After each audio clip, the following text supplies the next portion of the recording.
ഉറങ്ങുന്ന സമയത്ത് വുളൂ ചെയ്യുക റസൂലുള്ളാഹി സ്വല്ലല്ലാഹു അലൈഹി വസല്ലം തങ്ങളുടെ സുന്നത്താണ്. അത് ചെയ്യാൻ വേണ്ടി നമ്മൾ ശ്രദ്ധിക്കണം. ഇനി അത് ചെയ്യുന്ന സമയത്ത്, ഉറങ്ങുന്ന സമയത്ത് വുളൂ ചെയ്ത് കടന്നിട്ട് എന്താ കാര്യം? ഭാര്യയെ തൊടുന്ന സമയത്ത് വുളൂ മുറിയൂലേ എന്ന് ചിന്തിക്കണ്ട. അത് ചിന്തിക്കൽ നമ്മുടെ പണിയുമല്ല. നമ്മളോട് പറഞ്ഞത് ഉറങ്ങുന്ന നേരത്ത് വുളൂ ചെയ്യാനാ. ഇശാ നിസ്കരിക്കാൻ വേണ്ടി എടുത്ത വുളൂഉം ഉറങ്ങുക എന്നുള്ളതുമല്ല. അങ്ങനെ ഇശാ നിസ്കരിച്ച വുളൂ ഉണ്ടെങ്കിൽ തന്നെ ഉറങ്ങുന്നതിൻ്റെ മുമ്പ് ഒരു വുളൂ റസൂൽ എടുത്തിട്ടുണ്ടല്ലോ, ആ വുളൂ ഞാൻ എടുക്കുന്നു. ഉറങ്ങുന്ന സമയത്ത് മിസ്വാക്ക് ചെയ്യുക, പല്ല് ബ്രഷ് ചെയ്യുക. നമ്മളൊക്കെ 2 സമയം ബ്രഷ് ചെയ്യുന്ന ആളുകളാണ്. അത് ഈ ഒരു നിയത്തോടു കൂടി ഇത് നബി സല്ലല്ലാഹു അലൈഹി വസല്ലം തങ്ങളുടെ സുന്നത്താണല്ലോ എന്ന് മനസ്സിലാക്കി സുന്നത്തെടുക്കുക. നിസ്കാരങ്ങൾക്ക് ശേഷമുള്ള സുന്നത്തുകൾ പരമാവധി ജീവിതത്തിൽ കൊണ്ടുവരിക.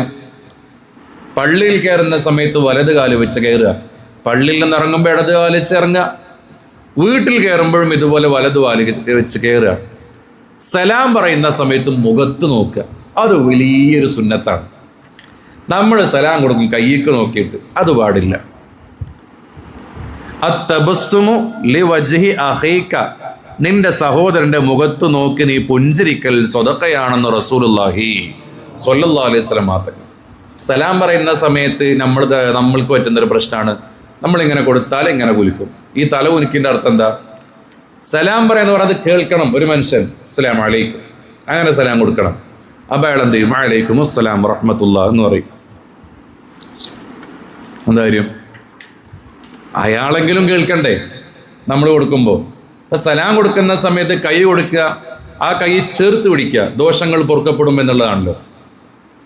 അതോടുകൂടെ അയാളുടെ മുഖത്ത് നോക്കിയിട്ട് ചിരിച്ചുകൊണ്ട് സലാം പറയാൻ പറ്റണം. അല്ലാഹു തആല തൗഫീഖ് ചെയ്യുമാറാകട്ടെ. അപ്പോഴാണ് അതിന് പ്രതിഫലം കിട്ടുന്നത്.